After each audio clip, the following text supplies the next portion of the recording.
Hello, chess friends, and welcome to Zarov's chess channel, and welcome to Magnus Carlsen Invitational Tournament in 2020. It's again a game from round 9 between Magnus Carlsen and Anish Giri. In the last round, I think Magnus Carlsen was a little bit shocked. Anish Giri managed to win the game with a great rook sacrifice. Now it was Magnus Carlsen to try to get back into the match game because if he loses this one, the match game would be over. Now it was Anish Giri playing with the white pieces. Magnus played with the black pieces, and Magnus also a little bit surprisingly for me chose to play the Grunfeld defense. Let's see what happens. So d4 played by Anish. We have knight to f6 by Magnus. c4, g6, knight to c3, d5, the Grunfeld defense. And here after c takes d5, still common theory of course. Knight takes d5. We have e4, knight takes c3, b takes c3. Now bishop to g7, and now after bishop to c4, we have the main line of the Grunfeld defense, where black is trying to crack the position, to crack this powerful pawn center control that white has. Here, knight to e2 was played, which is much more powerful than to play knight to f3, because this knight to f3 could get pinned by the bishop on g4. So after potential knight to e2, we still have the possibility to play this move f3. After knight to e2, Magnus challenged the center further with the move knight to c6. If you play d5, it's not such a good move. I think we can play knight to e5, challenging the bishop. So that's why bishop to e3 here, challenging, of course, also white's pawn on c5, but also protecting our powerful pawn central control. In the game, Magnus castled, Anish castled, and now comes this bishop to g4 idea, which is again sort of an indirect attack against the d4, because the knight is the protector of the d4 pawn. But still, here f3 can be played by Anish Giri, and here Magnus played, I think, a very aggressive game, but it was really an unnecessary move. Bishop to d7 is really a normal line, although this bishop to g4 was an inaccuracy in the first place, because whenever your opponent hasn't played this knight to f3, this bishop to g4 doesn't work after f3. Magnus tried to counterattack with the move knight to f5, but now Anish Giri saw a good line, I think. Bishop takes f7, rook takes f7, after f takes g4. We have now really a calm game now in the center. The dynamics is a little bit splashed, but still Anish Giri is a pawn up, which isn't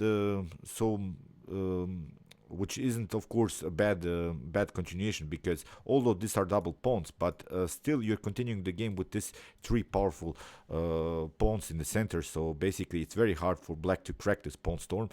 In the game, rook to f1 was played, king to f1. We have queen to d6 attacking, and now e5. Very important move. You see, this bishop is now out of game. The problem is after potential c takes d4 and c takes d4. Here, white is continuing the game with the pawn chain, and the problem is you don't have any more pawns in order to crack the pawn storm. So this e5 is a good move, I think, by Anish Giri in the game. Queen to d5, creating sort of a blocking system by Magnus Carlsen, and now knight to g1, very nice positional move by Anish Giri, trying to get our knight now on a very natural square, on this square on f3. We have knight to c4, attacking the bishop, queen to e2. Taking out this bishop is not such a powerful idea, I think. After c takes d, something like rook to d8, we could still play knight to f3, then maybe occupy somehow the c file, get our rook somehow on c7. You see, this bishop would be still out of game, because this pawn chain is really a hard one to crack. So in the game, Magnus tried c takes d4, of course c takes d4, b5. The main advantage that maybe black has here is this 2 versus 1 situation on the queen side, so that's why Magnus is, of course, trying to create here sort of a pass pawn situation. But Anish Giri plays a calm game, I think, regrouping a little bit. Then it's time to activate the pieces. a5, Magnus continues with his plan, and now bishop to g5, attacking the pawn. We have a rook to f8. If you take this pawn immediately, there could be some threats, of course, after something like rook to f7, or even here the possibilities somehow to get with our bishop here on h6, and maybe knight to e3 would be very, very dangerous. So Anish Giri is trying to stay with his bishop on this diagonal as it covers many squares, many weaknesses in front of the king. So taking the pawn is not such a powerful idea. So that's why rook to d1 first, again, sort of a regrouping move by Anish Giri, which is of course a good choice. And now finally e6. So in the game, h4, very aggressive move by Anish Giri. Here we have a5, a4, trying to get our idea, b4, b3, and now king to g1. Now you see Anish Giri has really a compact position. The king is not so endangered anymore, and now comes, I think, the critical moment of the game in which Magnus played a mistake basically, and he played the move b4. It seems, of course, that this is really aggressive. This pawn can be advanced, come to b3, then b2 would be also a very dangerous move because this knight is very, very powerful on c4. But Anish Giri missed, I think, this move. Bishop to e7, immediately now attacking the rook. The rook basically has to protect here the pawn if you want to make something happen with b3, b2, as I said. But now rook to c1 is a great move, I think, a counterplay sort of, after something like knight to a3 to stay somehow preparing again b3, b2, even b1. Then you get rook to c5. I think it's very, very dangerous here for Magnus. You would have to retreat somewhere, maybe to a8 or b7, or I don't know where you should retreat with the queen. But now knight to g5, I think, wins even the game. This pawn is really hard to protect. We would have opportunities to play h4, h5, but the problem for black is that the pieces are deflected on the queen side. We will have really some dangerous attacks here. Of course, this is not possible after potential queen to b7, but we could play something like bishop to d6 in between, attacking the rook, and then maybe on our goal knight to g5 and then knight to e6. So even d5 is here a possibility in this particular position, get ourselves sort of a pass pawn. You see Magnus played this move b4, probably didn't see this bishop to e7, but Anish played again sort of an inaccuracy. He played the move h5, trying to split the pawns in front of the king, maybe create weaknesses in front of Magnus Carlsen's king, and now Magnus simply proceeded with his main idea b3. We have a takes b, a takes b3, we have h takes g3, and Magnus played now a very dangerous move, h6. So he left this pawn hanging. Of course, he can take it in a couple of moves, and again Anish Giri makes an inaccuracy. He has really now even the opportunity to crush Magnus, I think. He should have again proceeded with this idea bishop to e7. If you play now something like rook to e8, then bishop to f6, after bishop takes f6, e takes f6, and these two connected pawns would be much more powerful. Then it's maybe time to get the queen somehow into the queen to d3, somehow sneaking in with the queen. In the game after h6, Anish Giri played, I think, this inaccurate bishop to f6. You don't have to give up your pawn here on e5. It leads now into a very simplified line. Basically it's a drawish line. After bishop takes f6, e takes f6, rook takes f6. You see nothing gained here. Knight to e5. This is the main idea, to simplify the position, try to finally grab this pawn. In the game, knight takes e5 by Magnus, d takes e5. It comes with an attack on the queen, but now queen to c5 first, this in-between check, king to h1, and basically this is really a drawish as Magnus played this move rook to f8, regrouped a little bit.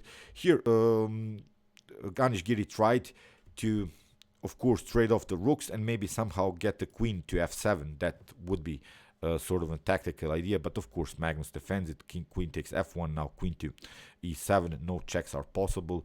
If you try to trade off the queens, that would be really risky because we still have to take care of this pass pawn on b3. So in the game, queen to b5, we have king to g7, and now finally queen takes b3. Although here Anish Giri is 2 pawns up, but they of course triple pawns here on the g file. They can all be taken here in the next couple of moves. Magnus played queen to h4, first a check, and now he took here this pawn on g4. Queen to d3 played by Anish, trying to defend his pawn, but now h5 with some ideas to play h4, h3, if the queen of course leaves the defense of the third rank. In the game, queen to d8 played by Anish. Here queen to f5, because there were also some threats to play queen to f6 check, so queen to f5. Again, Magnus can always take this pawn. Queen to d6, which wasn't maybe the best of choices, maybe queen to e8, but it's really a drawish position. Basically, if you make a huge blunder, then you lose this game. In the game, queen to d6, Magnus took, and now we have g3. Magnus played some checks. Here king to h3, queen to c4, with preparations to play queen to g4 and followed with h4. So that's why Anish regrouped. Queen to d1, trying to cover this very important g4 square. Queen to e4, and now queen to a1. Magnus played king to f5, and now very important again, never allow this king come into the game.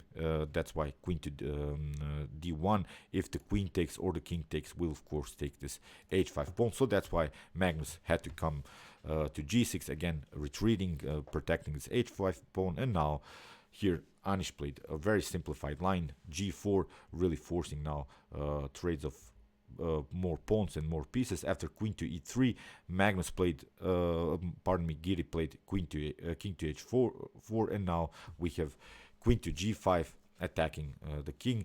Okay, you can take maybe this pawn, but still it's a drawish position, because black's king can always be checked. We will have always this possible perpetual checks. In the continuation, queen to d3 was played, king to h6, and now after trades of pawns, here king to g2 was played by Anish Giri, getting the king of course towards the center, because still Magnus has this extra pawn, but it's from this endgame theory, it's of course a drawish position. Let's see what happened. King to g4. Here Giri tried to trade off the queens. Magnus of course didn't want to do that, and now after queen to h5 we have king to e4. Again, some checks simply going on this side. The problem is, what mistake you could make maybe is to play a check on this side, where Magnus could somehow get the king on d3. So that's why Anish didn't allow here the king to come on the queen side. That would be very dangerous. So here king to f5, again queen to b5, king to f4, again some checks. Here after the move e5, again Giri gets behind the king. Very important endgame technique now, with one pawn down to get your queen behind the king, where you can always pull off some checks. King to f4, again queen to f7, king to e4, and now again going into this diagonal setup, trying again to do some diagonal checks. King to d3, and now very important, queen to b3, king to e2 was played, and again a check. If you try to cover with the queen, then you lose the pawn on e5. So that's why here Magnus played again on d3, and after queen to b7, king to d3, queen to b3 was played, and both players agreed to a draw. So very risky line by Magnus. Let's go back. This knight to a5 move was really a mistake. Bishop takes f7, simply winning a pawn. You saw also in the continuation, let's go also to this particular moment, bishop to f6 was played by Anish Giri. Bishop to e7 I think is much better. You have to go with your rook and then maybe bishop to f6. Giri was low on time, wasn't able maybe to calculate all of this, but still you don't want to give up your pawn when you don't need to. This had to be, I think, Anish Giri's second win, and if he would have won this game, Magnus Carlsen would be losing the match game against Anish Giri. So incredible things are happening still in this tournament. Anish Giri is really a tough one now to beat for Magnus, because Magnus now in the last round needs to win the game in order to make it to the Armageddon. We'll see what will happen. Meanwhile, you can watch my other commented chess games from this tournament, and you can also watch my best chess games of all time if you want to see the best chess games that have been ever played in chess history. See you soon with some more videos, and chess is the best, of course.